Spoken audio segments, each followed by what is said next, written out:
Alors bienvenue sur le plateau des Love Sisters. Et voilà, nous allons commencer par cette chère Pauline.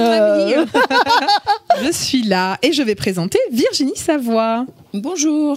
Alors Virginie Savoie, elle est généalogiste. Qu'est-ce que c'est? En quoi ça consiste? Ça consiste à chercher en gros ses ancêtres et quand on les a trouvés, essayer d'en rédiger, d'en construire une histoire familiale. Mm-hmm.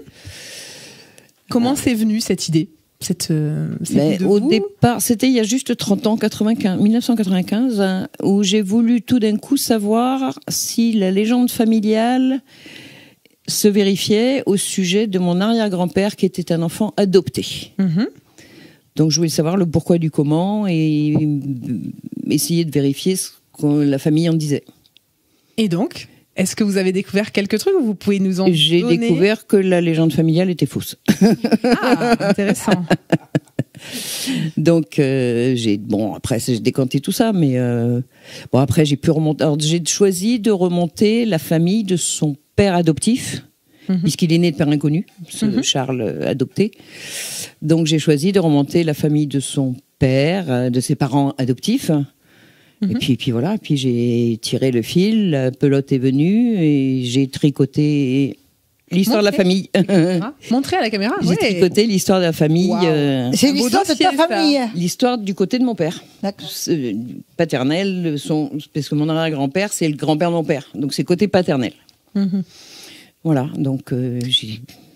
Je me suis bien amusée. Juste pour savoir, il avait laissé une trace importante dans ton cœur ou est-ce que c'était simplement vouloir savoir Je voulais savoir cette histoire ce qu'on racontait dans la famille. Non, il n'a pas laissé une trace, puisque forcément je ne l'ai pas connu. J'ai très peu connu mon grand-père, son fils. Mon père est mort jeune aussi, donc j'avais besoin de savoir tout ça. Voilà, d'où tu viens. Elle a comblé finalement. J'ai essayé de combler. Ouais. Bon. Et après, finalement, ça vous a donné envie d'aider les autres aussi.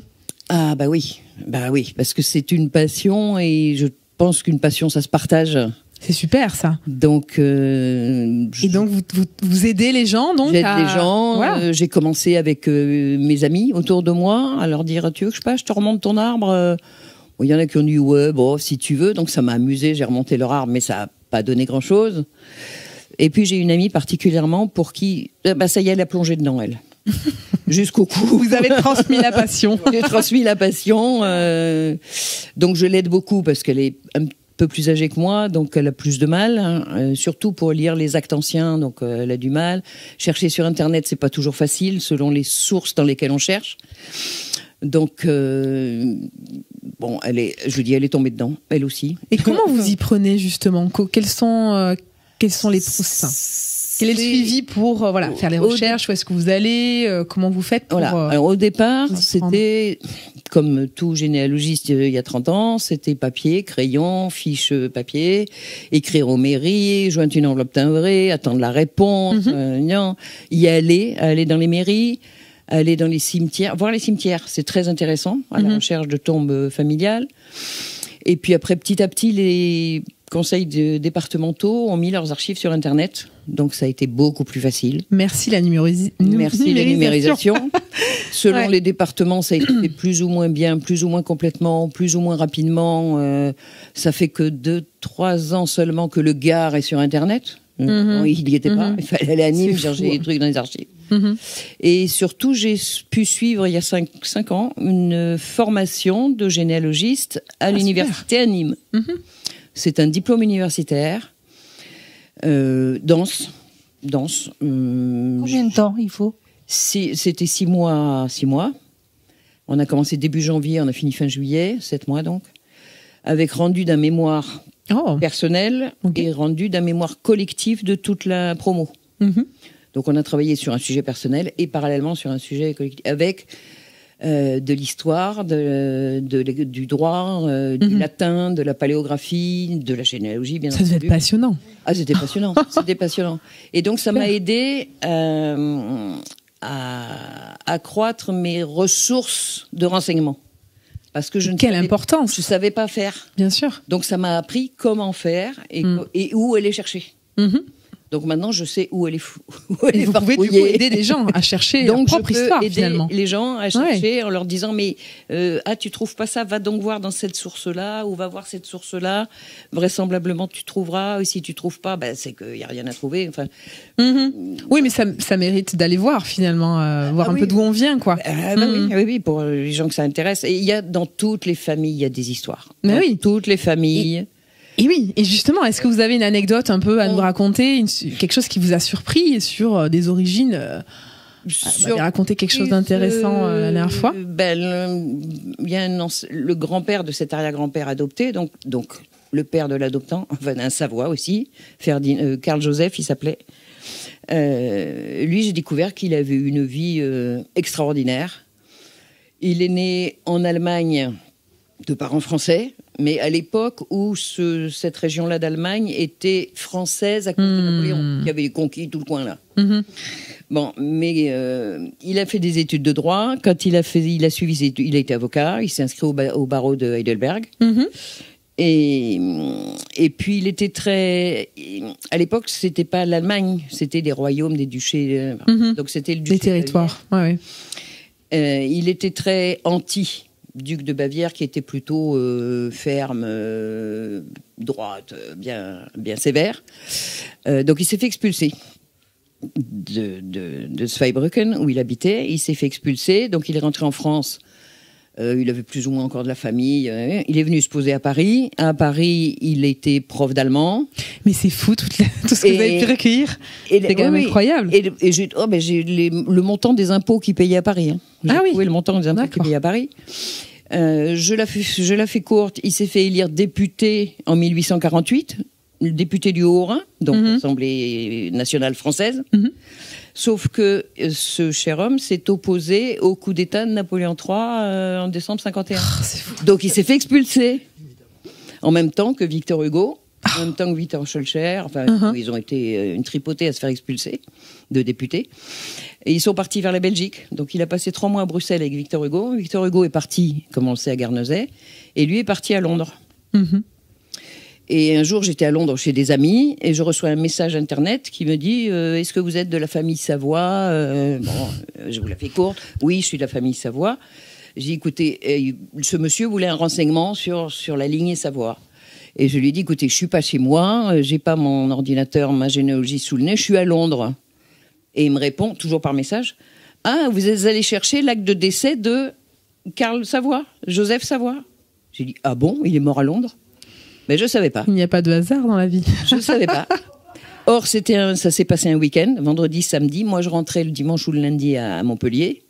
Donc, la fois d'après où je suis allée à Londres, la première chose que j'ai faite, après avoir posé ma valise, j'ai filé à la mairie. Je suis allée chercher son acte de décès.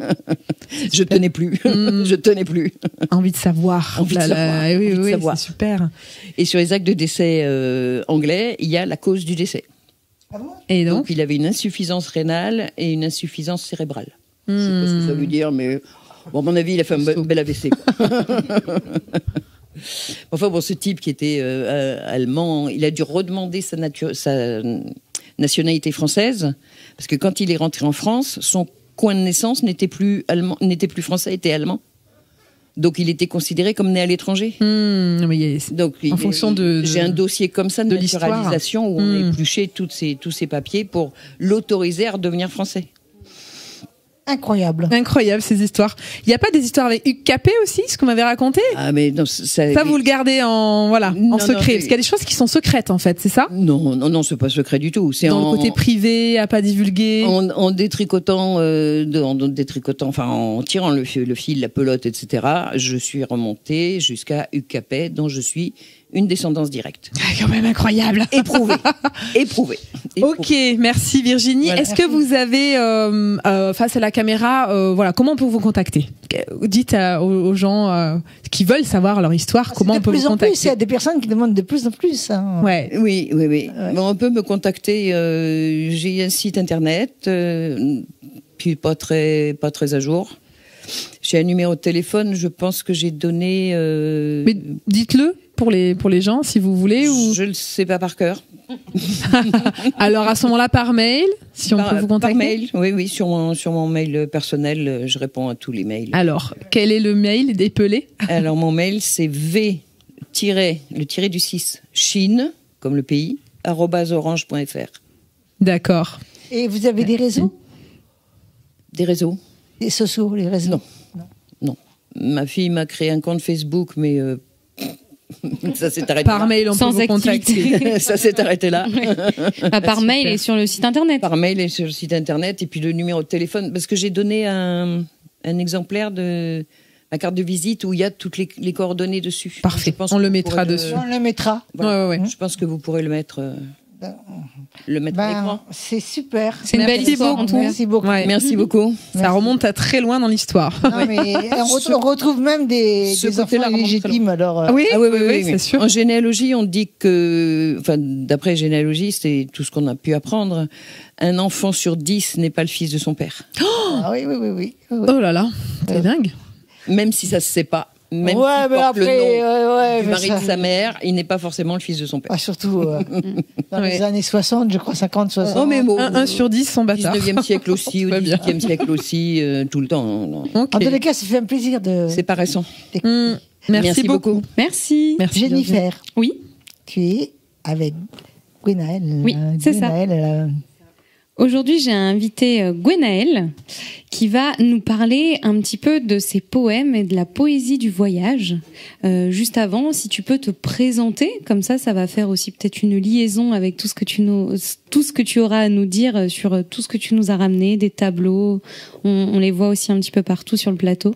Photos de mes voyages qui sont juste derrière, et effectivement, et ce poème avec une photo qui a été prise au Ladakh. Alors, je vais commencer par me présenter avec un texte que j'ai écrit. Je pense que ça va vraiment tout résumer. Ma langue est celle d'une proscrite, une effusion phénoménologique sans limite. Un style photographique se moquant du bienséant, des mots vagabonds, exilés de l'oukase, en mal de création. Satanées épiphrases. Une intention primitive me hante d'une écriture fictive, abondante, mais la rime a croisé mon cœur et m'a suivi sans pudeur. Je me décris comme une poète voyageuse. Quand j'écris, je me sens libre. Comme dit Tesson, la liberté pour moi est dans mon identité nomade. Voilà, je me sens libre quand je suis en voyage, et quand j'écris, je respire, je suis je me confonds avec le paysage. Le paysage est comme une ivresse des mots, et j'ai plaisir à dire que ces mots sont des mots vagabonds, des mots images, des mots rivages, parce que ma poésie est vraiment est née d'une volonté, d'une mise en correspondance de tous les domaines artistiques, donc une espèce un lien entre ce que je suis depuis toujours, contemplatrice, exploratrice du monde, ayant touché à beaucoup d'art, la peinture, la sculpture, le théâtre, un petit peu tout, Princesse du sel, donc c'est une de mes sculptures qui est sur le devant du recueil. Et donc c'est vraiment un mélange en fait de tout ça, voilà. Et à travers le voyage, parce que j'ai toujours voyagé, j'ai eu cette chance avec mes parents de vivre pendant 16 ans à l'étranger. Donc je suis revenue en France, et dès que je peux, je pars avec mon sac à dos toute seule. J'explorais des contrées lointaines, et donc voilà, ces 2 recueils qui sont sortis en auto-édition sont vraiment le fruit de cette poésie du monde, cette poésie vagabonde. Quand tu dis depuis toujours, est-ce que c'est depuis toujours un attrait pour la poésie, pour les poèmes, pour les voyages, pour les tableaux ? Depuis toujours, c'est quoi ? C'est depuis l'enfance ? Je crois que ça a toujours fait partie de moi. Vraiment, j'ai toujours aimé lire, j'ai toujours aimé les mots, j'ai toujours écrit, dessiné. Ça, c'est quelque chose qui fait partie de moi. Et comme j'ai vécu à l'étranger, comme le voyage est vraiment quelque chose pour moi, je me sens toujours en voyage. Je suis une nomade dans l'âme. Je n'aime pas tout ce qui est statique, tout ce qui est figé. J'aime tout ce qui est en mouvement, tout ce qui est le mouvement est vraiment important. C'est vraiment une poésie. Mon énergie est vraiment l'énergie vagabonde, et la poésie est une poésie vagabonde, une poésie du monde, l'échappée, de l'indicible, une poésie de l'itinérance, au-delà des mots, au-delà du sens, au-delà de voilà quelque chose qui va vraiment qui est dans le vibratoire. Je dirais que c'est vraiment une mise en vibration. C'est presque un rapport même à la matière, un corps à corps, un corps à cœur. Je sais pas comment le décrire, mais c'est vraiment voilà aller au-delà des sens et toucher le cœur, toucher l'âme et vibrer de tout, vibrer du monde, des couleurs, de la vie. Voilà. Et c'est exactement ce que j'allais dire. C'est vraiment quelque chose qui te fait vibrer. En tout cas, c'est comme ça que je le ressens. Oui. Est-ce que tu peux nous parler peut-être un peu des tableaux que tu as ramenés? On en a derrière toi. Oui. J'ai ramené quelques toiles. Alors, je prétends pas être photographe. Attention, c'est des photos de mes voyages. Mais donc, on a celle-ci qui a été prise au Ladakh quand j'ai fait un trek, du coup, au Ladakh. Et alors là, on a une photo, la première, donc c'est en Colombie, donc à Palomino, un de mes premiers voyages en Amérique latine. Et on a du coup après une autre photo qui a été prise aussi au Ladakh. Donc voilà, qui est vraiment belle. J'aime beaucoup le cadrage. Et c'est des photos qui sont dans mon recueil de poèmes Archipel géopoétique. Et la dernière, donc c'est en Tunisie, voilà, avec cette photo est belle dans le sable. Voilà, c'est assez simple, mais c'est des photos qui sont importantes et surtout qui illustrent des textes que j'ai écrits. Donc c'est le recueil. Voilà, dans Archipel géopoétique, c'est vraiment ces photos qui apparaissent puisqu'on a le recueil est divisé. Donc on a Vagabondage éclairé, Croisière mélopée, mais qui mêlent en fait des endroits où j'ai été, puisque des endroits qui m'ont inspiré et où j'ai écrit. Enfin, et donc où j'ai pris ces photos et qui m'ont paru être vraiment illustrer ce que ma poésie. Et dans Princesse du Sahel, c'était du coup c'est plutôt des photos du désert, hein, c'est le titre l'induit aussi, mais voilà, c'est Tu parlais donc de Archipel géopoétique. Mm-hmm. Est-ce que tu as des extraits à nous partager aujourd'hui? Bah oui, bien sûr. J'ai mon recueil sous les yeux et je vais vous lire ça. Super, on t'écoute. Voyage, rivage, dérivés accostés, quelques escales improvisées, croisière mélopée, langoureusement glissant, au vent battant, par-delà l'écume grisée, dans un fracas assourdissant, l'ego comme ensablé et le cœur triomphant. Je peux continuer ? Oui, bien sûr. Nation éclectique, destination mystique, sillonnée, fabulée, s'abreuver, en perfusion exotique, visage, présage, rivage, juste toi, éparpillé, illuminé, assoiffé, hors la loi, dans ces extrêmes que tu sèmes. Une solitude, en chaque être incandescente, fragile et si puissante, dans un élan comme en sursis, autant insoumis.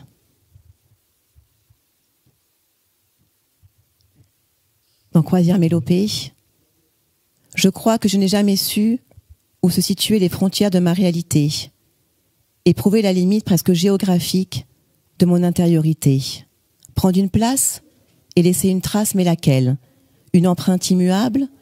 Préférons l'instable, les sols mouvants, le défi du néant. N'être rien ou justement être ce rien, l'incarner. Je suis là et ailleurs, en voyage permanent. Pourquoi tant de retenue, de faux semblants?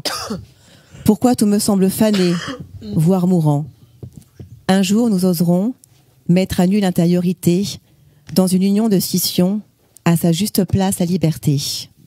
Pénombre mauve, vert lapidaire, douceur exquise de ce phrasé cerise, extatique acrylique, cambrure pulpeuse, humeur scandaleuse, âme violette en combustion, d'ébène incisive, opalescente sylve. Bravo, magnifique. Merci. Hein. C'est saisissant. On peut trouver son livre. Et on va voir juste un petit extrait également de Princesse du Sahel, qui est une ode au féminin. Oui, c'est ça, c'est une ode au féminin. Et c'est vraiment une recherche de le féminisme comme un chemin initiatique, magique, intemporel. Quelque chose qui va de la liberté d'être, la liberté d'âme, et notre retour à la nature sauvage, hein, notre nature à tous, hein, hommes et femmes indomptables. Elle sut que tout était là, dans ce bleu, dans cette vibration palpable de l'azur, dans ces dorures. Elle sut que tout était là, Dans cet éveil du moi, violent, dans cette fureur de vivre, les larmes ont dévalé, étoiles glacées de mes pensées, et la douceur s'est posée sur mes lèvres, endolorie de mots. Nuit pourpre. Au sein de nos errances, en marge du silence, je me suis trouvée. Nuit pourpre. Merci. Bravo. Merci, Magnifique. bravo. Merci. Est-ce qu'on peut retrouver quelque part tes recueils? Oui, alors j'ai un site échappépoétique.com que j'ai créé. Je n'ai pas de réseau parce que je suis un petit peu hors hors de tout ce monde-là, mais même si c'est important, mais je n'ai pas de Facebook, pas d'Instagram, mais en tout cas sur ce site que j'ai créé, on peut retrouver mes recueils, des photos de voyage, on peut laisser un commentaire sur ma poésie. Tu donnes le site à nouveau devant Oui. la caméra. Alors c'est échappépoétique.com, tout en minuscule et avec un S sur Échappée Poétique. Voilà, merci. Merci. Merci beaucoup. Très émouvant. Alors maintenant, c'est à moi. Et je reçois Aurène, c'est ça? C'est moi, Aurène, oui. Aurène de la ville. De la ville. De la ville. De la ville. Très français, de la ville. Donc tu es une drag queen. Oui, Une jolie drag queen. bien une jeune coiffée. drag queen. Une jeune drag queen, bien coiffée. Oui, En plus de ça, tout est mis en valeur. Bien très court, mais très bien taillé. travaillé. Ouais, c'est bien. Très bien travaillé.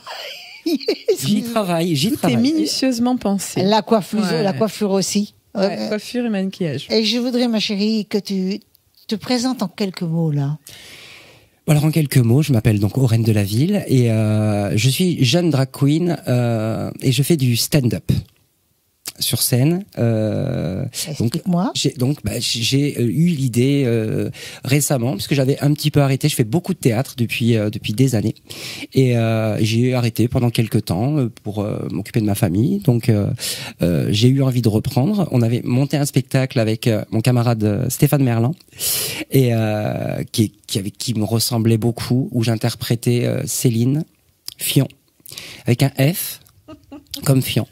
Et donc c'était une Canadienne qui venait en France pour essayer de faire une petite carrière, et donc qui venait pour faire une carrière de chanteuse. Donc ce spectacle m'a permis de me mettre en scène plus ou moins seule et de chanter, de me traveloter.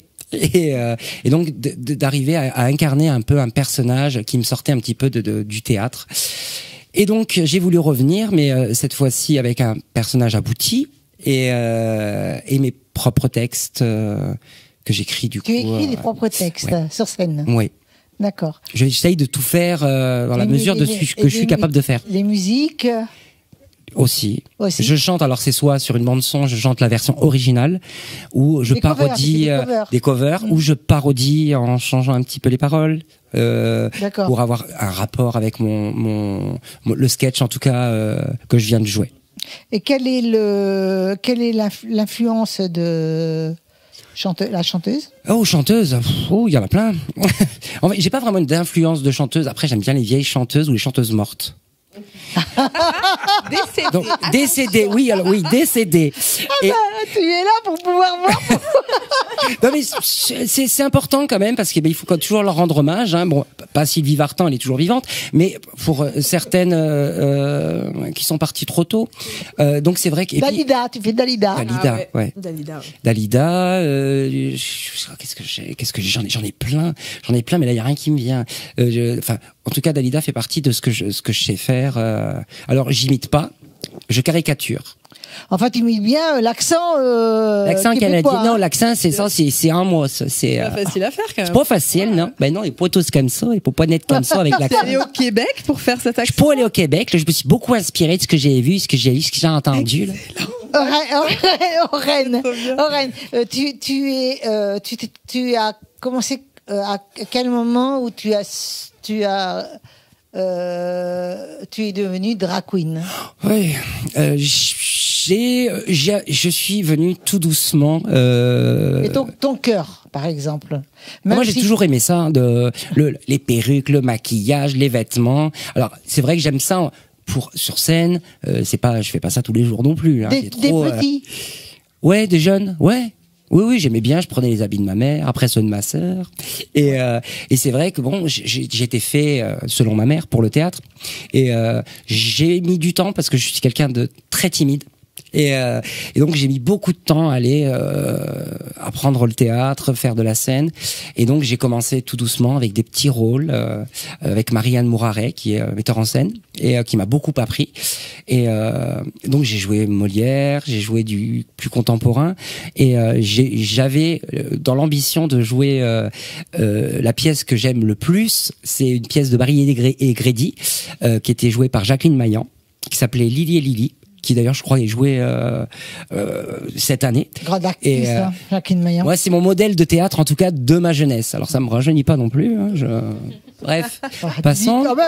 Tu dis quand même passons. jeune drag queen, hein. Oui, voilà, oui, mais jeune drag queen. J'ai pas parlé de ce qu'il y a là-dessous. Bon, et donc c'est vrai que mon inspiration était vraiment très portée là-dessus. J'ai proposé donc le texte à ma metteur en scène qui a accepté. Elle a accepté de me donner le rôle de Lily. Donc elle m'a dit c'est très compliqué, va falloir que tu joues une femme. 2 femmes puisque c'est des sœurs jumelles et donc là j'ai relevé le challenge d'être 2h30 sur scène et de changer de personnalité. Pas facile, hein. Voilà, parce qu'on en a une qui est un petit peu alcoolique, droguée, vulgaire, et l'autre qui est tout l'inverse, qui vient de son petit patelin, qui va à l'église, qui est mariée avec un pasteur. Et donc c'est vrai que pour moi c'était vraiment un rôle de composition, hein, et c'est là où je me suis dit vraiment, c'est d'incarner vraiment un personnage, parce que j'ai incarné forcément des hommes. Mais d'incarner une femme, ça me donne plus de liberté d'expression. Je peux dire vachement plus de choses en étant comme ça que si j'étais moi-même en homme. Ouais. Force passe naturel, quoi. C'est ça. Ouais. C'est ça. Ah ouais, et on peut tout dire surtout. Voilà. D'après, on a parlé un petit peu toutes les deux. Je dis toutes. Oui. Ce que je disais, j'ai la barbe, je peux être les deux. Moi, s'il n'y a pas de problème, on peut me genrer comme on veut. Tu peux être les deux, mais moi, j'aime bien dire. C'est pratique, ça, de pouvoir emprunter. Ah, c'est bien. C'est le rêve de tout le monde, ça. Ouais, c'est chouette. En tout cas, voilà. Aurène, elle peut. Ouais, ça, c'est pas. Mais là, tu sors pas beaucoup quand même. Tu restes un petit peu enfermé. Pourquoi? Bon, le Covid n'a pas aidé, hein. Ça, la vie n'a pas été facile, et c'est vrai que je me suis un petit peu exclu de toute la partie théâtrale, de moi-même. On m'a un peu aussi aidé à sortir. C'est pas facile. Je prends beaucoup de place, hein. Je suis quelqu'un qui prend beaucoup de place, beaucoup. Physiquement et puis aussi, voilà, j'ai un peu de personnalité, même si là je prends sur moi. Je suis quand même, je suis une lady, donc je sais me tenir. Mais voilà, donc je suis quelqu'un, voilà, qui a beaucoup d'idées, qui foisonne, je rêve beaucoup. Et voilà, moi. Le rêve, c'est beau. Ben, je me dis quand on rêve, il y a que comme ça qu'on peut faire rêver les autres. Donc pour moi en tout cas, c'est ma façon de penser. Donc j'essaye je suis un rêveur, donc ou une rêveuse, et c'est vrai que c'est ça qui me donne, qui m'anime, qui me donne envie de toujours pousser plus loin. Aller plus loin. Aller plus loin et plus haut. Aller plus haut et plus loin. Tu as mis une phrase entre guillemets très rapide qui est passée que peut-être pas beaucoup ont entendu, et moi je l'ai entendu en tout cas. Merde. Mais je pense que beaucoup l'ont entendu. Tu as parlé, tu as dit une chose comme tu l'as dit. Je me permets de te demander, et bien entendu c'est à toi de répondre ou pas répondre. Tu as dit pour ma famille. Donc tout à l'heure. Ma famille. Donc tu as une famille. Oui, je suis pas né comme ça, je suis pas sorti de la cuisse à Jupiter. Non, je n'ai pas dit ta famille. Non, on parle pas de maman et papa. Ma famille. De cœur oui, bien sûr. Voilà. Bien sûr. Tu es en couple? Oui, je suis marié. Tu es marié, en plus? Oui. Est-ce que tu as 10 ans? Depuis 8 ans. Ah, bah, c'est bien 8 ans quand même, ça tient, hein? Oui, ça fait 16 ans. Vous savez qu'on est ensemble, donc maintenant, il n'y a pas de... ça tient. Oui, ça tient. Là, oui, je peux vous dire que ça tient. Oui, bien sûr. Est-ce que vous avez des enfants? Non. Pas encore. C'est pas grave. Je suis encore très jeune, vous savez. Oui. Je suis encore fertile. C'est une jeune drag queen. Je suis encore fertile. Il me reste encore quelques temps pour voilà. Hein? En tous les cas, Aurène, j'aime beaucoup ta personnalité. J'aime beaucoup ce que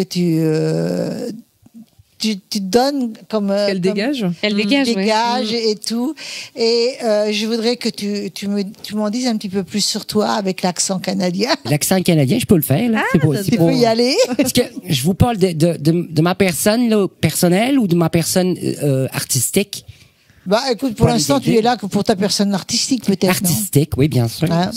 Donc, vous le savez, je m'appelle Aurène. Et voilà, moi, j'aime faire rire, faire rêver les gens. Avec des beaux textes, là. Et j'aime parler de choses qui dérangent, mais qui parlent à tout le monde. Qui parlent à tout le monde, comme la mort, c'est les woke. Les woke sont très dérangeants et des fois un peu agaçants, là, mais c'est toujours important d'en parler, là. Surtout que c'est l'époque qui veut ça. Et donc, c'est vrai que j'essaye d'aborder toujours ces sujets un petit peu durs, mais de façon un peu plus légère. Alors, on va dire très vite, est-ce que dans ta tête, juste encore quelques secondes, tu peux nous raconter en 5 ou 6 mots ce que tu aimes, je sais pas, ta personnalité en métaphore ou en prose ou en poésie. Non, mais Gwenaëlle le faisait très bien. Hein, au niveau poésie, moi je sais raconter des conneries, mais la poésie c'est déjà un peu plus compliqué. Hein. J'aimerais bien une métaphore en conneries. Métaphore en conneries. Alors, poétique, et avec l'accent canadien. Vous m'en demandez beaucoup là. Improvisation. Improvisation. Vas-y, t'improvises, t'en fiches. Je fais plus ça depuis longtemps. Mais en tout cas, je suis bien contente d'être là. Ça c'est sûr. Là, et mon rêve, c'est vraiment d'être une petite chanteuse. Là.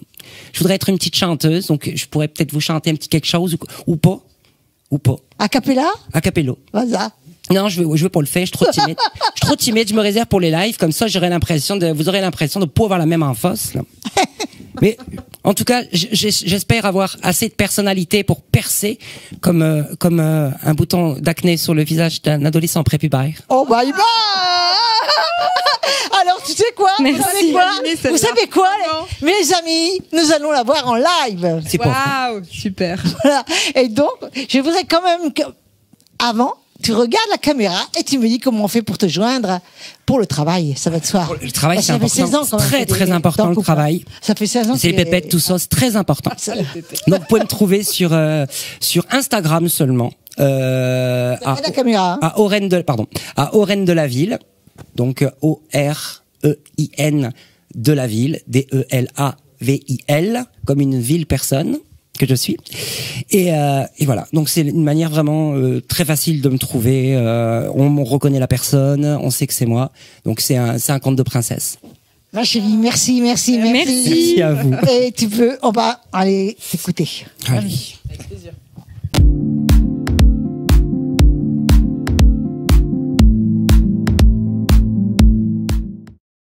Donc je m'appelle Aurène de la Ville et j'ai 24 ans. Depuis 2010, je laisse au plus long le temps de faire le calcul. Et je vis toute seule. Enfin, pas vraiment toute seule, non. Papa vit chez moi. Alors, il n'est pas envahissant du tout. Non, il est mort. Enfin, quand je dis qu'il est mort, c'est pas moi qui l'ai tué. Hein. Enfin, je veux dire, il était déjà mort avant de venir chez moi. Hein. Enfin, c'est plus ou moins légal qu'il soit chez moi. J'adore voir la tête des gens quand je leur dis que papa est décédé. Bah tiens, ça me fait penser à un truc. Vous savez, quand vous dites aux gens que votre proche est décédé, la plupart ne peuvent pas s'empêcher de vous demander « il avait quel âge ?» Comme si, en fonction de l'âge de la personne, c'était moins grave. Et puis aussi le magistral, mais néanmoins très gênant. « Oh, ben ça va, il a bien vécu. » Non, ça va parce que c'était pas ton père, sinon tu fermerais bien ta gueule de merde. J'oubliais ceux qui sont désolés. Alors à eux, j'aime leur répondre: ne t'excuse pas, c'est pas toi qui l'as tué. En général, ça détend bien l'atmosphère. Hein. Enfin, en tout cas, papa est chez moi. Et puis surtout, il est chez lui, dans son petit vase en terre cuite. Il est dans sa crypte à la cave. Crypte que j'ai décorée avec beaucoup de goût, avec des calendriers de Clara Morgan, des fleurs en plastique et un beau pied de vigne. En même temps, je suis une artiste, moi. D'ailleurs, mes amis gitans m'appellent la Frida Kahlo de ses morts. T'as qu'à voir. Vous connaissez peut-être pas l'expression. Ah, c'est parce que vous n'êtes pas gitan. Enfin. En tout cas, je m'occupe bien de lui. Et je lui rends visite le plus souvent possible. De temps à autre, je verse dans son urne quelques gouttes de vin issues de ma propre production de piquettes pour lui faire plaisir. Oui, parce que papa adorait le vin. Il adorait beaucoup. Il était alcoolophile. Un féru d'onologie. Oui, oui. Oh, ben tiens, à ce propos, je me rappelle très bien d'une de ses meilleures joutes verbales philosophiques. Quand papa avait descendu sa deuxième bouteille de la villageoise, il faisait de très belles phrases. Et celle-ci disait, je vais essayer de vous le refaire. Je connais pas bien la recette du bonheur, mais ce dont je suis certain, c'est qu'il y a du pinard dedans. C'est un passionné, papa. C'est d'ailleurs sa passion qui a eu raison de lui. Hein. Oui, oui. Moi, je me rappelle l'avoir accompagné chez son médecin qui m'avait pris à part. Il m'avait dit avec une immense compassion, « Qu'est-ce qui est jaune et qui n'attend pas ?» La cirrhose de papa. Le pauvre est parti en 3 mois. Mais il n'a pas perdu au singe. Il a quand même gagné une superbe urne en albâtre d'Égypte.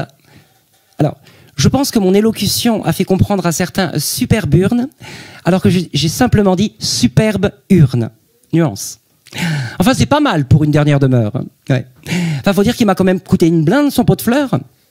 Ben, heureusement qu'il existe, vous savez, cette assurance-là pour les funérailles du défunt, hein, bien sûr, le capital obsèque. Et puis, comme papa était un homme très prévoyant, il avait bien prévu de ne rien prévoir.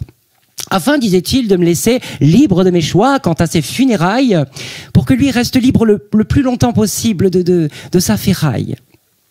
Et puis de finir par me dire qu'après tout, ce serait plus son problème. Et ça le faisait tellement rire. Il était si drôle. Résultat, sa liberté a coûté 5900 balles à ma liberté. Oui, oui, en mobilier, fleurs et accessoires funéraires. Grâce aux pompes funèbres. Oui. Un grand moment, hein. Ce rendez-vous avec les pompes funèbres quand le corps du défunt est encore tout chaud. D'ailleurs, ils auraient dû peut-être appeler ça les pompes Afrique, hein, parce que là, on a affaire à des racketteurs professionnels, mais avec en plus de la fausse compassion, un petit café et une boîte de mouchoirs. Et puis d'ailleurs, les mouchoirs, c'est pas pour les larmes versées pour la perte de l'être cher, non, pas du tout. C'est quand ils vous annoncent que ça va coûter 5900 balles. Oui, oui, je trouve le moment très très mal choisi pour demander autant de pognon à une personne en deuil. Hein. Ah, je peux vous dire que ça rajoute de la peine à la peine. Mais bon, fort heureusement, quand papa est mort, c'était les soldes chez PFG. Et la promo du moment, c'était la B-Box. Un cercueil acheté, le deuxième offert, parmi un large choix de modèles proposés sur catalogue. Catalogue mieux achalandé que celui de la Redoute, il faut le préciser, hein, avec tout plein de catégories pour les options, parce que tout est en option, hein, alors, des clous jusqu'au poignet en passant par le capitonnage et la satinette. Hein. Ah, j'ai eu l'impression d'acheter une voiture neuve hein, quand j'ai vu le nombre d'options proposées. Alors j'ai même hésité à prendre la finition métallisée parce que vraiment, ça avait de la gueule. Hein. Mais aussi l'autoradio Bluetooth double enceinte 1000 watts qui, selon la vendeuse, réveillerait un mort. Mais bon, vu que j'avais déjà pris le capitonnage en cuir de nubuck et les poignets chromés, j'ai eu peur que le cercueil soit un peu trop tuné. Donc je suis resté simple. Puis ensuite, la vendeuse m'a parlé de l'exposition du corps. Oui. Parce qu'on peut exposer le corps comme au musée. Oui, où les gens viennent s'extasier devant une nature morte avant de passer par la boutique souvenir pour acheter un mug, un porte-clés ou une boîte de foie gras à l'effigie du modèle exposé. Alors, l'exposition a eu son petit succès. Hein. On a quand même fait 200 entrées hein, en une journée. Bon, ben ça n'a pas suffi pour couvrir les frais. Hein. Non. Ça fait quand même toujours 5900 balles de mobilier et fleurs partis en fumée. Alors, je ne sais pas si vous savez, mais il y a des fleurs spéciales crémation. Je savais pas. Parce que pour moi, toutes les fleurs peuvent brûler. Mais non. Il faut acheter des fleurs spéciales qui coûtent bien entendu plus cher. Parce qu'elles brûlent bien. Alors, s'il y avait ça, on aurait mis du petit bois. Mais à croire que tout ce qui va au feu coûte plus cher. Le cercueil va au feu, il est plus cher. Les fleurs vont au feu, elles sont plus chères. Papa disait d'ailleurs souvent que quand Jeanne d'Arc a été foutue au feu, elle a pris cher. Alors ça doit venir de là. Hein. Et vous savez que Jeanne d'Arc s'est éteinte 3 heures après sa mort. Enfin, en tout cas, ça fait quand même cher pour 4 planches, 3 roses et la satinette. Hein. Puis quand tu vois que j'ai payé ma chambre complète chez Ikea, dessus de lit en satinette inifugée en prime et que j'en suis très satisfaite, les calculs sont pas bons. Hein. Non. Bon, il a fallu que je la monte moi-même, ça justifie peut-être le prix. Hein, bon, mais si avec ça pour faire quelques économies, j'aurais pu monter le cercueil moi-même, mais ils me l'ont pas proposé. Alors je suis resté comme ça. Oui. Et en tout cas, papa a eu une super cérémonie. Ah oui, pleine d'émotions. Il y avait du monde. Alors je savais pas qu'il connaissait autant de monde. Alors, il faut savoir que papa n'était pas uniquement passionné par l'alcool, non. Il était aussi pigophile. Alors, je pense que vous vous demandez, qu'est-ce que pigophile, hein? C'est quelqu'un qui aime les petits culs. Tous les petits culs. Voilà. Alors, il disait toujours, d'ailleurs très très souvent à maman, quand un petit cul dit oui, je peux pas dire non. Il était routier, papa. Il était routier. Et ses copains routiers l'avaient surnommé le Sénégalais. Parce qu'il tire ailleurs. Oh, je trouve que le nom est pas trop mal choisi, parce qu'il avait une femme dans chaque port. Ou l'inverse. Puis, vous savez, il pensait que la polygamie était un pays. Alors, bon, tant qu'à voir. Enfin, en tout cas, croyez-le ou non, elles sont toutes venues des 4 coins de la France à ses funérailles lui dire un dernier au revoir. On se serait cru au concours Miss France. Et le tout a été orchestré par Jean-Pierre Foucault. Non, je déconne, c'est le curé du village qui a orchestré la cérémonie.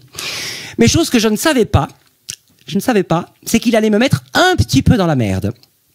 Alors, la raison est que papa voulait que je chante pour ses funérailles. Alors, chose que j'ai acceptée pour respecter ses dernières volontés. Mais ça m'a été refusé par Père Emmanuel, qui m'a dit que son hôtel n'était pas un hôtel de Vegas. Mais il a quand même accepté de le faire lui-même. Parce qu'il connaissait très bien papa. Et il buvait souvent un canon le dimanche au PMU, après l'office, m'a-t-il dit. Puis bon, je pense que ce jour-là, il y est passé sans jeter un petit ou deux... histoire de lui rendre hommage, parce qu'il est rentré dans l'église en marchant pas complètement droit. Hein, il titubait un petit peu, il était pas très agréable. Hein. Il s'est mis à gueuler pour réclamer le silence alors que personne ne mouftait. Je le soupçonne quand même d'avoir mauvais vin de messe. Une fois qu'il a obtenu son silence de mort, il a démarré l'office, qui était un concert ininterrompu de 12 chansons. 45 minutes de show. Il s'est tellement chauffé qu'après avoir chanté Les petites femmes de Pigalle et Viens boire un petit coup à la maison, il a chanté Allumer le feu en rappel juste avant la crémation. Alors croyez-le ou non, ça a jeté un froid. Hein, mais pas autant que quand il a pris la couronne de fleurs posée sur le cercueil et qu'il l'a jetée en arrière pour savoir qui serait le prochain. Ah ben là, je peux vous dire qu'il y en a qui se sont enrhumés. Enfin moi, après tout ça, j'ai pris papa sous le bras et je suis allé l'installer dans sa dernière demeure où j'ai pu lui chanter sa chanson qu'il aime tant. Merci de m'avoir écouté. Nous revenons du live de Aurène. Elle est géniale. C'est magnifique. J'espère la recevoir à nouveau. Aurène, on te fait un bisou, puis si tu dois aller travailler, bye bye Aurène. Et là, nous avons le plaisir de recevoir Philippe. Philippe Roussel, eh oui, un grand talent. Voilà, merci d'être là. Donc vous êtes devenu peintre à l'âge de 9 ans et demi. Alors. Oui, pas vraiment peintre, mais j'ai commencé à peindre. Voilà, vous avez eu cette passion. Vous avez eu cette passion. J'étais pas tout à fait peintre encore. Ouais, vous avez eu cette passion. Oui, c'est une passion. C'est venu là. De toute façon, déjà, dès lors où tu as les couleurs dans la tête, tu es un peintre. Mais oui, vous avez commencé à peindre à 9 ans et demi. Oui, je commençais à peindre à 9 ans et demi, effectivement. Oui, ça m'a pas quitté. J'ai jamais arrêté. Et puis je suis devenu professionnel il y a une quinzaine d'années maintenant, parce que ça prend tellement de temps et ça prend tellement de sa personne qu'on finit par s'investir totalement là-dedans et quitter tout le reste. Ouais. C'est un métier passion. Revenir à finalement votre essence même de la peinture. Ça vous a toujours parlé, quoi. Oui, oui. En plus, j'ai toujours eu la chance de faire un boulot qui me permettait d'avoir un petit peu de temps de libre pour peindre en permanence. Et donc, du coup, ça ne s'est jamais arrêté. Et puis aujourd'hui, c'est vraiment mon travail à plein temps. Et voilà, c'est un travail de passion, de toute façon. C'est quelque chose qui quitte pas. Je regarde même pas mon âge de retraite qui arrive progressivement. Non, pas de retraite. Il n'y a pas de retraite. Un artiste n'a pas de retraite. Il n'y a pas de retraite chez les artistes. Voilà, donc ça ne s'arrêtera certainement pas. Alors, vous avez beaucoup de références et de références d'histoire de l'art. Oui. Quelles sont j'ai des influences, effectivement. Oui, j'ai eu une influence qui est assez assez ancienne, mais qui me quitte pas, qui est Tapiès, qui est un artiste catalan de grand renom. Et puis depuis, bon, j'ai un travail qui est quand même, bon, tout au moins celui que j'ai apporté aujourd'hui, qui est plus un travail qui s'inspire de Nicolas de Staël, et puis un travail sur la droite. Voilà, sur la droite, et puis un travail qui est plus bon, qui est un petit peu moins figuratif, qui s'inspire de Cy Twombly, qui est un très très grand peintre américain, qui est décédé maintenant, sur la gauche. Voilà, et notamment ces fleurs qui sont ici, qui sont d'une facture qui est quand même assez légère, un petit peu aquarellée. Et pour la petite histoire, ce travail-là, bon, ça fait quelques années que je le fais. Je l'ai commencé il y a 17 ans lors de la rencontre avec ma compagne actuelle, à qui j'offrais des fleurs en tableau le matin plutôt que d'aller lui acheter un bouquet. Ça se garde au moins. Voilà, donc bon, c'est la genèse de ce travail. Ouais, et puis moins éphémère. Et puis ce travail-là s'est transformé dans les couleurs, parce que j'ai eu une commande du Carlton à Cannes il y a 1 an et demi maintenant, quand ils ont refait toutes les suites avant l'ouverture du Festival de Cannes. Ils m'ont commandé 48 toiles pour honorer toutes les suites. Et donc ce sont toutes les couleurs que le Carlton ont exigé d'avoir pour quel prestige pour l'hôtel. Oui, c'était une superbe commande. Oui, effectivement. Une superbe signature aussi. Oui, effectivement. Oui. Voilà, donc bon, je vais rester au Carlton pour l'éternité peut-être. C'est très doux comme couleur. Ouais, il y a beaucoup de douceur et c'est féminin déjà aussi. C'est très féminin. Oui, ils voulaient que ça fasse très mariage, donc ils ont choisi les couleurs que vous avez sur cette toile. Voilà, entre autres. Oui, justement, on parle justement de prestige tout à l'heure. Donc vous êtes un galeriste, vous avez été galeriste, ancien galeriste, oui. Et vous exposez en fait partout, aux États-Unis, à Londres, dans le sud de la France. Oui, absolument. Et vous avez cette double casquette finalement de galeriste et d'artiste. Oui, alors la casquette de galeriste, ça c'était aussi un travail passion, parce que c'est le plaisir de rencontrer d'autres artistes et de partager. Et ça quitte pas quand on l'a été, ça reste.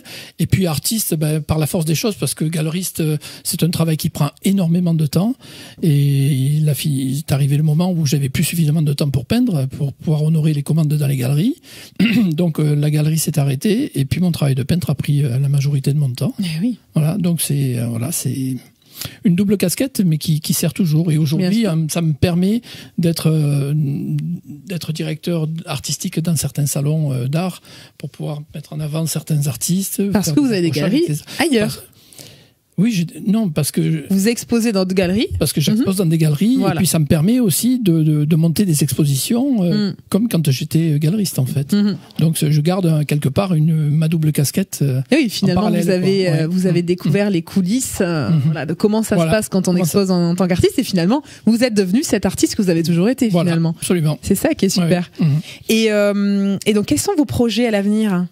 Est-ce que vous avez des grands projets ? Je sais que vous en avez quand même. Des grands projets, grands, je sais pas. En fait, moi, je m'occupe toutes les années du salon Nimagine qui se tient début novembre à Nîmes. Donc, il y a 5 ans maintenant, je leur ai proposé de créer une partie d'art contemporain dans un salon qui était réservé aux créateurs auparavant. Et ça marche très bien. Et depuis, je suis chargé d'être le directeur artistique de ce salon. Et donc, c'est quand même un projet qui me tient, parce qu'il faut trouver des artistes toute l'année qui vont prendre des stands, qui vont venir exposer sur le salon, organiser les stands, etc. Donc, c'est un projet qui me tient. Et puis après, j'ai mon travail qui me prend pas mal aussi à côté. Et puis, j'ai mon atelier qui est ouvert pour des cours de peinture aussi. Donc, ma semaine est bien remplie. Sur Nîmes. Sur Nîmes, et donc ma semaine est bien remplie en fait. Et vous avez envie de faire un salon aussi d'art contemporain ? Alors oui, ça c'est un souhait c'est un beau rêve qui me quitte pas. J'aimerais un jour arriver à trouver un espace qui m'accueille pour faire un grand salon d'art. C'est compliqué. Ah non, c'est pas compliqué. Si, tout est possible. Tous les rêves sont possibles. Oui, non, mais ce qui est compliqué, c'est effectivement d'arriver à créer quelque chose de suffisamment important pour que ça draine une clientèle et que ça puisse fonctionner par elle-même. Ça se réfléchit, voilà. Voilà. Donc ça, c'est toujours dans le coin de ma tête, en tout cas. Oui, il faut les réaliser, ces rêves. Donc, comment on peut vous contacter justement ? Il y a plusieurs façons, soit sur mon site internet. Donc la caméra, s'il te plaît. Ah oui, regardons. Mon site internet philippe-roussel.com, vous avez absolument toutes mes créations. Et puis sur les réseaux sociaux, Facebook et Instagram. Et puis sinon, directement... Vous donnez les noms de Facebook et Instagram. Alors, sur Instagram, c'est Philippe Roussel et sur Facebook, c'est Roussel30. Et sinon, mon téléphone direct pour m'appeler au 06 50 80 93 30. Voilà, donc pas mal de points de... Et il a des beaux projets, donc contactez-le. Pas mal de contacts. Pas mal de contacts, oui. Le contact est facile. Hein. En tous les cas, bravo Philippe. Merci Philippe. Merci beaucoup. Beau travail. Merci. Maintenant, nous avons le plaisir de recevoir justement Denis. Denis, exactement. Donc aujourd'hui, j'ai invité Denis. Denis, est-ce que tu peux te présenter, s'il te plaît ? Eh bien, je suis Denis. Merci. Fais l'accent canadien, toi. Ah ben, je suis Denis, oui. Enfin, non. Non, je vais pas m'amuser à ça. Denis Galvier, donc, je suis ici surtout pour vous, je vais être surtout musicien, chanteur, auteur, compositeur, interprète. Je suis également auteur. Je suis organisateur d'un festival et de spectacles. Voilà. Je fais beaucoup de vie. Plein de choses, plein de multicasquettes. Voilà, c'est très intéressant d'avoir beaucoup de vie, de vivre intensément et donc de pouvoir avoir une activité assez diversifiée avec schizophrène. Alors on peut appeler ça schizophrène. Moi je dirais pas ça comme ça. Je dirais plutôt un passionné. Oui, voilà. Et puis boulimique peut-être un peu. Non, mais schizophrène, ça peut être quelque chose de très agréable. Hein. La schizophrénie artistique est très intéressante. Je trouve, ouais, très joli comme mot. Schizophrénie. Poème, toi, de ça. Dame Ned. Alors, par quoi on commence ? Est-ce qu'on commence à parler un petit peu de musique ? On peut commencer par la musique, oui, puisque c'est quand même l'essentiel de mon activité. Donc, je suis musicien, professionnel ou semi-professionnel depuis 35 ans déjà. Tu joues de quoi ? Alors, je joue du saxophone, des flûtes, hautbois, chalémi et quelques instruments un peu barbares. Des choses où on souffle. Mais qu'est-ce que sont ces instruments barbares ? Faut pas dire ça ici, ça nous intéresse. Oh là là. Faut pas dire ça à nous trois. Hein. Par exemple, du hautbois du Languedoc, qui est un instrument j'adore le hautbois. assez puissant. Du Languedoc. C'est dur le hautbois. C'est un instrument qui est difficile. C'est très dur le hautbois. Effectivement. On trouve pas beaucoup qui font du hautbois. Hein. Voilà, qui est très difficile à maîtriser. Oh la mince. Je suis intéressant, c'est sûr. Tu as amené ton hautbois là ?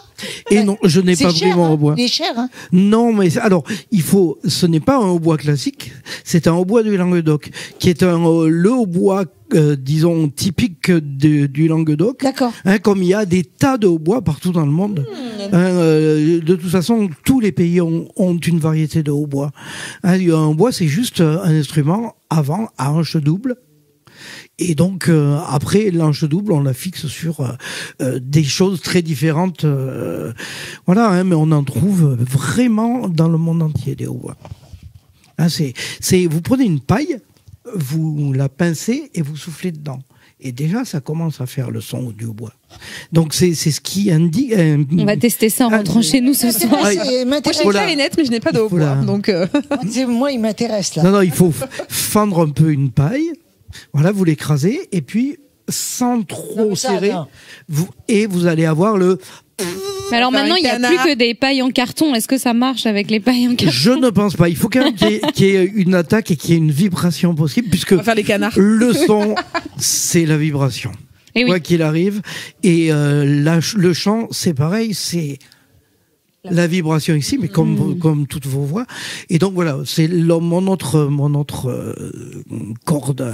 C'est le chant justement. Dans le groupe, notamment surtout sur le groupe Coriandre, je joue du hautbois, oui, je joue donc hautbois, saxophone, flûte, chalémi, clarivole, enfin un tas d'instruments divers, punteire de gaita. Oh my God, il parle en occitan. Oui. Et non, c'est même l'occitan va bientôt arriver en plus, il me semble. On me dit dans l'oreillette. Compris. Si vous voulez ce qui parle occitan, il n'y a pas qu'à des problèmes. Es malin. Voilà, non mais le punteiro de gaita, en l'occurrence, c'est pas de l'occitan, c'est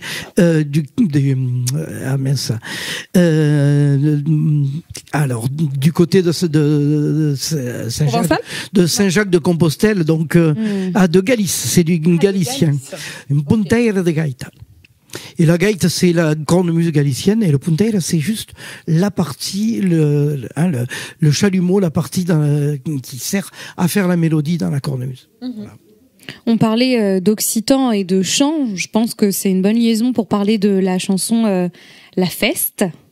Ah, ça peut être une bonne idée, oui. On peut parler de cette chanson qui est une chanson La Feste qui est écrite pendant la Covid, donc pendant le confinement, qui est une chanson qui exprime un petit peu ce moment étrange où on se disait mais un jour peut-être on va retrouver les copains, on va pouvoir les prendre dans les bras, quoi.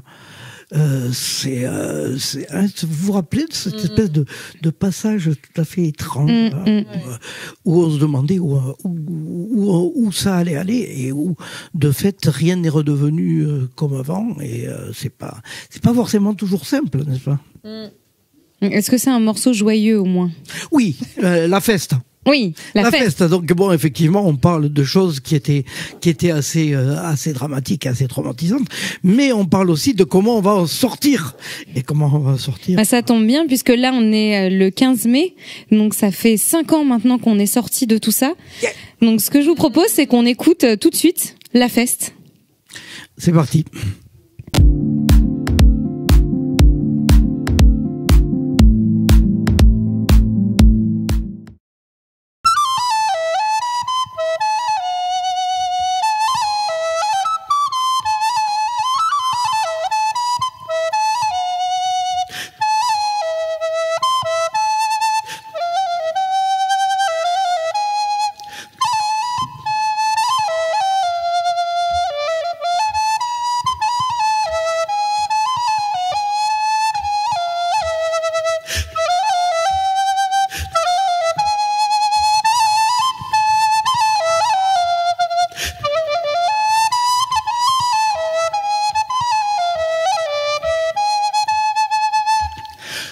Dins sa buffiga plegada din l'embarratge steril de securitat, cap d'horizon, una presun consentida al nun de la luciditat, que dins sas parets que cadena l'ullieira de la camera, com horizon, un finestro que nu ven de jour, presa en portamas de gun, nos puira levant, lo pude de pantaisa, la festa din de braces viruleja, la festa, flairu de suzu e d'amistat, la festa, la isa la dansa s'encamina, la festa, pel contrapel se la isana.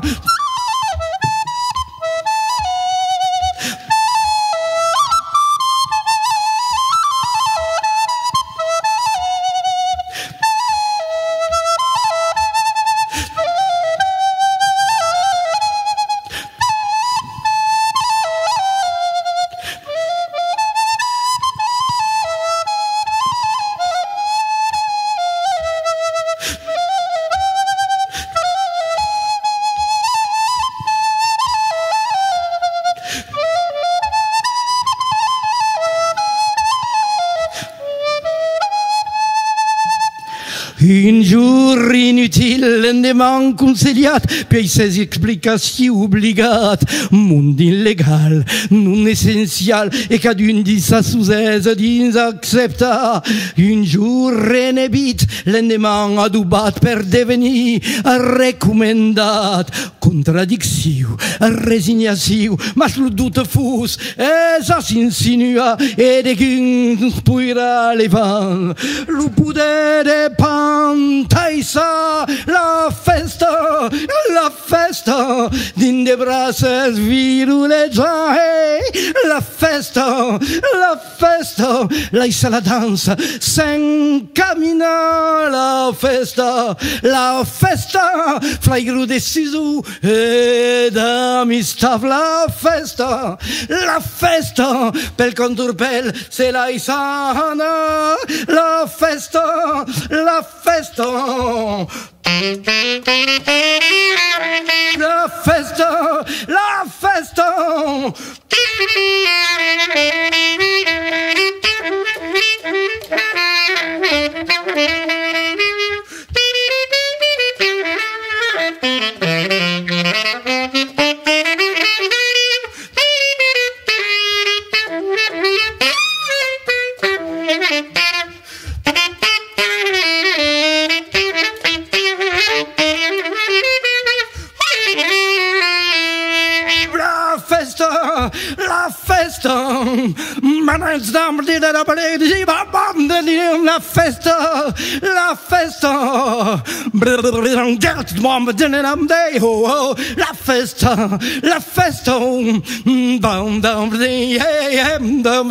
La festa,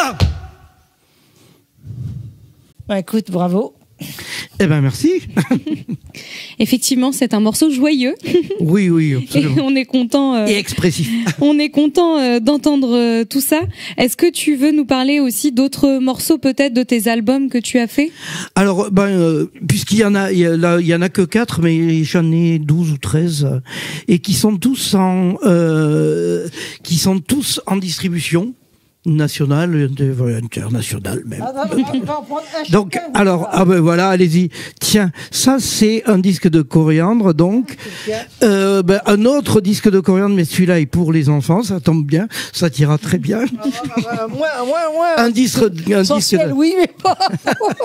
Un disque de Garrick, donc Garrick, autre groupe, et puis Solidarité. un disque de Sorlemente Poche. Sorlemente Poche, c'était un groupe de bal pour les enfants. Voilà. Donc, et de fait, entre les 4 groupes, plus un autre groupe que j'ai actuellement qui s'appelle Kabyloc, et qui est donc un mélange de musique kabyle et occitane, et une rencontre et culturelle et linguistique et musicale avec des musiciens kabyles. Donc entre tout, j'en suis à plus de... j'ai largement dépassé 1000 concerts. Donc c'est un... Tous les combien tu sors un album? Je veux pas parler comme ça, moi c'est quand c'est prêt. Et donc il y a des moments où il y a des années où il en sort 2, puis on va passer 2 ans ou 3 où il en sort pas. C'est pas grave. Le but n'est pas de sortir des albums. Le but c'est d'avoir des choses qui sont assez abouties, assez bien faites, pour pouvoir passer au stade où on les met sur un support qui va les garder. Puisque c'est quand même figé un morceau. Un morceau, pour nous, c'est toujours, parce que c'est des aventures collectives, tout ça. Et pour nous, un morceau, c'est toujours quelque chose qui d'abord est un moment avec le public. Ça, c'est très, très important. Et on ne passe au côté enregistrement que quand ça a vécu avec le public. Super, beaucoup de travail là. Et oui. Et en parlant de public, tu organises aussi des festivals. Oui, on organise des festivals, surtout un festival. Voilà. On organise des soirées diverses et variées, mais il y a le Balletti d'automne par exemple qui en est à sa 25e édition, et puis il y a les Tradivernales, donc festival à Sommières, qui est un festival où on vient de faire, on a fait cette année la 26e édition. Donc 26 ans, c'est plus d'un quart de siècle d'un festival où il y a plus de 2000 personnes par an à Sommières, donc dans un endroit qui est pas tellement équipé pour ça, avec des groupes extrêmement différents dans tout le spectre des musiques trad actuelles. C'est-à-dire que actuellement il y a beaucoup d'électro dans la musique trad aussi. Il faut penser que les musiques trad c'est quelque chose qui a beaucoup évolué. Et donc la tradition, le principe de la tradition, c'est que ça doit être quelque chose qui vit. À partir du moment où elle ne vit plus, elle devient du folklore. On prend des costumes et à ce moment-là, ça n'a plus aucun intérêt. C'est dans le cœur de Sommières? C'est vraiment dans le centre c'est dans le cœur de Sommières, oui. C'est à côté, sur l'esplanade actuellement. On a été à l'espace Laurence Durel, on a été dans l'enceinte médiévale. Au Quai d'Aise actuellement. Non, on n'est pas dans l'enceinte médiévale. Ça a changé plusieurs fois de lieu. Ça tiendrait pas. D'accord. Il faut penser qu'il y a plus de, globalement, on est arrivé jusqu'à 1400, 1500 personnes dans une soirée. Donc voilà, c'est un gros festival et qui se passe toujours la 3e semaine de janvier et qui se passe en grande partie sous des chapiteaux et en extérieur. C'est-à-dire que on affronte l'hiver. On y va. Et c'est important justement de se réchauffer au cœur de l'hiver. Et si ça a tenu pendant 26 ans, c'est que a priori ça fonctionne. Oui, il y a un public quoi. Exact. Ah oui, il y a un public absolument. Et qui viennent de partout. Ça nous étonne chaque fois. Il y a des gens qui viennent de l'Europe entière quoi. C'est génial. C'est génial de pouvoir vivre ça et de pouvoir perpétuer après tant d'années et de le faire encore 26 éditions, c'est génial. Ouais, et puis bon voilà quoi, quand on a eu cette idée là et que on la porte d'année en année, qu'on la voit évoluer, qu'on voit aussi que petit à petit, il y a plein de gens qui viennent, qui laissent leur marque. Il y en a qui partent, il y en a qui restent, il y en a qui sont là depuis le début. Voilà, c'est super. C'est beau, hein, c'est une belle aventure. C'est sûr. Donc, tu peux nous dire la fin du mot Pour conclure, nous dire où est-ce qu'on peut te retrouver, où on peut trouver tes albums. Alors, on va en regardant la caméra. En regardant la caméra. Merci. Donc voilà, on peut retrouver donc toutes les activités sur www.coriandre-du6 production avec un s.fr. Voilà, ça c'est l'endroit pour trouver les activités de Coriandre Association, parce qu'il y a plein d'autres. Hein. Il y a également des cafés occitans, il y a également donc les trades hivernales dont on vient de parler. Il y a des ateliers de danse, il y a tout un tas de choses. Il se passe plein de choses à Sommières, c'est incroyable. Et donc tout ça, vous allez le retrouver plutôt sur www.coriandre.info. INFO. Voilà, et puis sur Facebook, il y a un Facebook Coriandre, Garrick, Sors les mains de tes poches, Denis Galvier, enfin bref, voilà. Un peu partout. Il y a moyen de se retrouver. Merci beaucoup, merci. Avec plaisir. Alors maintenant, avec tous nos amis ici présents, on va vous dire bye bye.